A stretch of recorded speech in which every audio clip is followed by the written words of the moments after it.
Bismillahirrahmanirrahim. Allahumma sholli ala sayyidina Muhammadin wa ala alihi wa sahbihi ajma'in, amma ba'du. Jalana wa iyyakum min ahlil khairi was sa'ada fid dini wad dunya wal akhirah. Amin Allahumma amin. Semoga kita Allah jadikan orang-orang yang mendapatkan keberuntungan di dunia, kebahagiaan di akhirat. Kita setuju tidak setuju dengan apapun, berselisih hampir dalam semua persoalan, tetapi saya hakul yakin kita pasti sepakat dalam hal ini. Kita punya keinginan dan cita-cita yang sama. Amin Allahumma amin.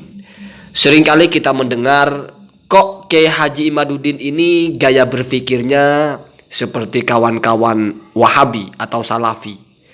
Dikit-dikit nggak ada dalilnya. Terus kalau nggak ada dalilnya berarti salah. Bahkan bukan hanya nggak ada dalilnya, kalau mereka nggak ada contohnya. Misalnya maulidan. Nabi tidak pernah maulidan, sahabat tidak pernah maulidan, tabi'ut tabi'in, salafus soleh, ulama madhab nggak pernah maulidan. Ini kok maulidan? Nah, itu perbuatan yang salah karena tidak ada dalilnya, tidak ada contohnya. Begitu juga seolah-olah Kiai Haji Imaduddin ini karena nggak ada kitabnya lalu dianggap batal, nasabnya dianggap terputus, nasabnya dianggap mungkoti, ghairu sahih, dhaif jiddan. Ini kok sama? Padahal ada ulama yang mengatakan nasabnya tersambung. Begitu juga kalau dalam masalah maulid, padahal ada ulama yang mengatakan maulid itu ya berpahala, maulid itu ya bid'ah hasanah, sesuatu yang berpahala kalau niatnya baik dan tidak diisi dengan pelanggaran, walaupun tidak dicontohkan. Bagaimana menjelaskan ini? Apa perbedaan dan persamaan antara kedua ini? Yang pertama, perhatikan pelan-pelan ya. Ketika orang-orang Salafi Wahabi menuduh amaliyah aswaja sebagai bid'ah, di mana kalau bagi mereka bid'ah itu mesti dolalah dan mesti sesat, mesti salah, maka aswaja itu menjawabnya bukan menyalahkan mereka ketika mengatakan bid'ah, tetapi menjelaskan apa yang mereka minta. Wahabi itu mengatakan bid'ah karena nggak ada contohnya atau karena nggak ada dalilnya. Maka aswaja menjawab dengan menyajikan dalil, bukan mengatakan tidak perlu ada dalilnya. Yang penting ulama sudah bilang, bukan begitu. Ya. Jadi masalah maulid Nabi misalnya, kalau Anda membaca kitab-kitab dalam Ahlus Sunnah wal Jamaah, misalnya Husnul Maqsid fi Amalil Maulid karya Imam As-Suyuti, begitu juga ucapan Abu Syamah, gurunya Imam Nawawi, begitu juga fatwanya Ibnu Hajar, begitu juga ucapan Ibnu Hajar Al-Asqalani. Ketika menjelaskan tentang maulid, mereka itu bukan menyampaikan pendapatnya bahwa maulid itu bagus, terus selesai. Enggak. Ada dalilnya, ada landasannya. Perhatikan kata kuncinya. Kita mengikuti pendapat ulama-ulama Ahlus Sunnah wal Jamaah tentang maulid, tentang hal-hal yang dianggap bid'ah oleh Wahabi, kita mampu menyajikan apa dalilnya. Misalnya maulid Nabi. Ya. Memang Rasul tidak pernah mencontohkan. Sahabat tidak pernah mencontohkan, tabi'ut tabi'in tidak pernah mencontohkan, tetapi tidak ada kaidah bahwa at-tarku yadullu ala tahrim. Kalau ditinggalkan berarti haram. Itu kaidah yang ditolak. Ini kajian ilmu. Kemudian apa dasarnya maulidan? Ada. Nabi berpuasa di bulan Asyura tanggal 9 atas nama mensyukuri nikmat, yaitu Nabi Musa pada waktu itu dibebaskan dari kejaran Fir'aun dan diselamatkan.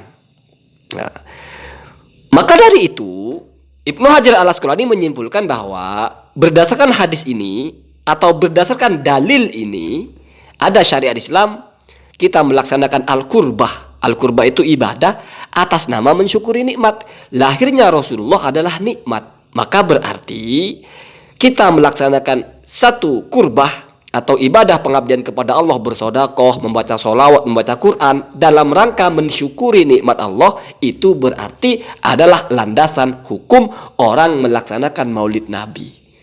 Jadi ada pendalilannya. Jadi pertanyaannya itu kita jawab sesuai dengan yang mereka minta. Kalau mereka minta contoh, banyak yang tidak dicontohkan Rasulullah tapi kita malah wajib melaksanakannya.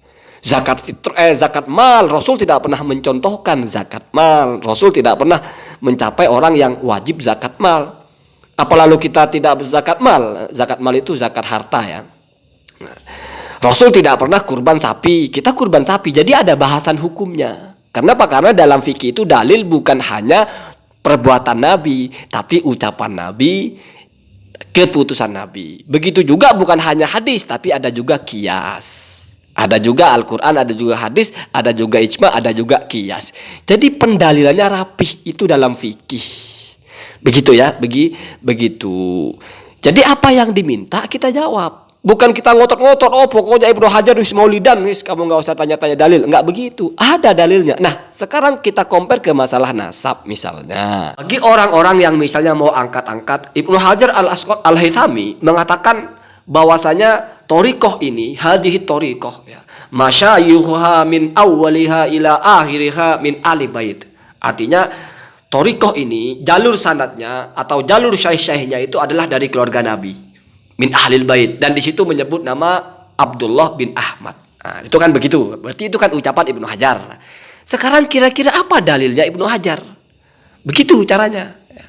Biar seimbang. Kita bukan hanya ikut orang, tetapi kita tahu orang itu dalilnya apa. Begitu. Itu berarti makomnya sudah makom mengetahui dalilnya apa. Kan begitu. Begitu juga misalnya As-Sakhawi mengatakan Ubaidillah bin Ahmad Al-Muhajir. Pelajari. Dari mana As-Sakhawi ini bisa mengatakan Ubaidillah putra Ahmad? Merujuk ke siapa? Kan begitu. Sama dengan ketika kita membahas Maulidan, Ibnu Hajar mengatakan boleh. Bahkan berpahala. Apa dasarnya? Disebutkan oleh Ibnu Hajar. Nah, kalau dalam masalah nasab tidak disebutkan dalilnya, sementara dalam masalah fikih atau dalam masalah maulid disebutkan dalilnya, berarti kan berbeda keadaannya. Sehingga ketika misalnya dalam masalah maulid ikut Ibnu Hajar, kenapa? Karena jelas dalilnya ada. Kalau dalam masalah nasab tidak ikut, kenapa? Karena belum menemukan apa dalilnya, apa pendekatannya, kok bisa-bisa ada isbat seperti itu.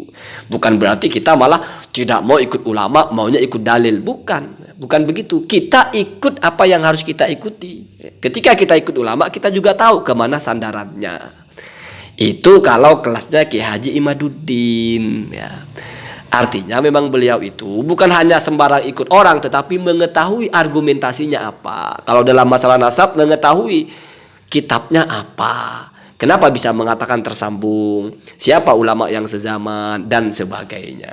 Nah, jadi kan berbeda ya, berbeda. Kritik, mempertajam, ingin mengetahui sesuatu itu bagus. Adalah memperkaya hazanah keilmuan kita. Cuman kalau kita miss dalam merumuskan, dalam memetakan, nanti kita akan mengelompokkan orang tidak sesuai dengan kelompoknya. Oke, Imaduddin kayak Wahabi aja. Selalu ngotot minta dalil. Yang minta dalil bukan Wahabi, Pak. Minta dalil itu adalah orang yang berpikir ingin selamat dalam beragama. Sehingga dia ingin tahu yang diikuti itu apa. Kan begitu. Walaupun tidak ada kewajiban tahu dalil. Tetapi kalau ingin sempurna, kamu sholat misalnya ngangkat tangan ketika takbiratul ihram, kira-kira ada nggak dalilnya? Ada banyak. Hadis Nabi ada. Yang jalur Ibnu Mas'ud ada, Ibnu Umar ada. Terus kamu sholat misalnya salam cuma satu kali langsung pergi. Sah, ada dalilnya, ada. Jadi semua itu disandarkan kepada kitab dan sunnah.